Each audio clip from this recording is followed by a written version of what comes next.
thing that I haven't spoken about when it comes to the Kuminga Moody extension that Slater noted in his article is the idea of the poison pill contract, which I was aware of, but of course I just hadn't mentioned it. But I do think it's very important because it does come into these negotiation talks a little bit when it comes to the contracts of JK and Moses. So for those of you that don't know, poison pill contract is essentially players entering their fourth seasons who get an extension after their third year. So JK and Moses in this situation, Jordan Poole a couple of years ago.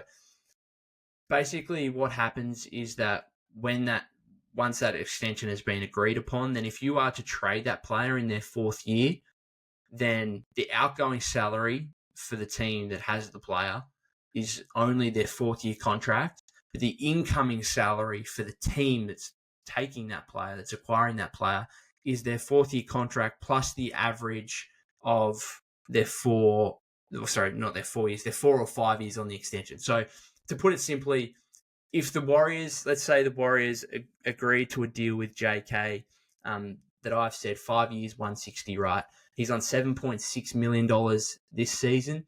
That means that the outgoing salary for the Warriors in a trade is only $7.6 million. But for the team acquiring him, it's $167.6 million over 6 years, which is an average of about $28 million. So you've got the contrast there between the outgoing salary from the Warriors and the incoming salary from the other team. Essentially, you don't need to know anything else, but essentially it means a trade is almost impossible. It is literally like it's possible, but it's almost as if there's a no trade clause there.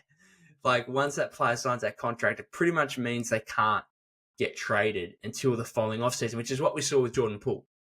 So if the Warriors wanted to trade Jordan Poole before the mid-season deadline in his fourth season, that was another poison pill contract. They just couldn't have, especially with so many teams with no salary cap space. Essentially, it's impossible. It's not literally impossible, but it's pretty much impossible to make a trade. So that's what the Warriors have got to think here if they are dealing an extension to Kuminga or Moody. Is if you do that, you're basically, as the Warriors, conceding that we're not going to trade these guys for until next offseason at the earliest. Like you're taking them off the table from a trade standpoint before the February trade deadline.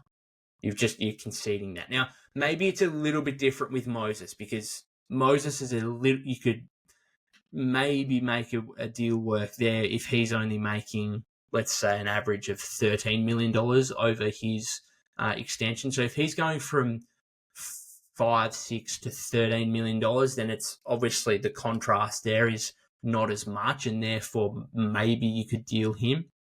But with Kuminga, if you're going from $7.6 million that he's making his fourth year, and you've given him a $160 million extension over 5 years, it's just difficult. It's too difficult to make a trade. So it's just definitely with Kuminga, it would be taking him off the table, which is what you ideally do anyway. You're not going to sign a guy to a $160 million contract and turn around and trade him within literally within months. So it still does remove the flexibility, though, from a Warriors standpoint, because if you, as I said before, in terms of talking about the Jimmy stuff, what happens if Kevin Durant, LeBron James become available before the mid-season trade deadline, like these real top-end superstar players?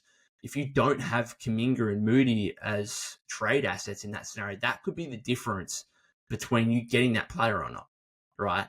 And therefore, that could be the difference between whether you're in championship contention or not, because I think most of us would say, well, if you just put LeBron on the Warriors tomorrow or you put KD on the Warriors tomorrow, Warriors are probably a contender in the West, right? They're probably a top 4 or 5 team and therefore have a legitimate shot at making a deep playoff run. So that's, I think, a really important element in all of this is that are the Warriors willing to risk their trade flexibility by giving extensions to Kuminga and Moody? Because if they do, again, they're pretty much conceding that they're not going to be trade eligible until next offseason.